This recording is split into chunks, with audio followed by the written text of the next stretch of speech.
Hey everybody. Today some of the things we're going to be discussing are a couple of the things that Adolf Hitler undertook in 1934 before he actually became full-on dictator, before he started doing all those horrible race laws.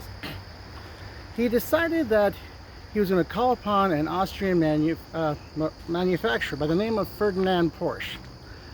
Focus on that name there.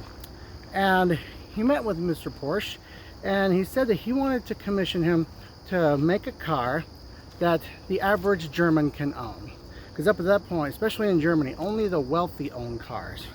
In a lot of ways, kind of similar over here. It was a sign of prestige if you had cars. And he said, no, we got to have a car for everybody. And so he commissioned him to do it, and he said that he wanted it to be called the People's Car, or Volkswagen.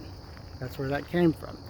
So Mr. Porsche actually went to work on that, and he got the manufacturing going, and the first VW Beetle rolled off the line in 1937, and still a beloved car to this day.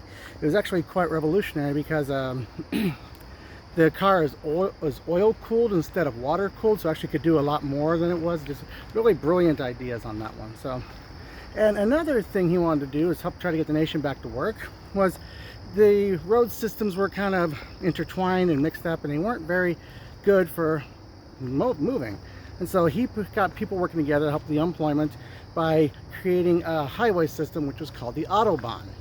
And what's interesting about that is in 1945, when the United States Army was crossing over into Germany, then General Dwight Eisenhower caught a glimpse of that and he liked it. It was really impressive how they were able to do so much with the Autobahn. So that's one of the things that influenced him as president a few years later to actually push for the highway system, the interstate system that we now have. It was inspired by President Eisenhower liking what he saw over in Germany. So those are a few of the things that went on over there. So there you go.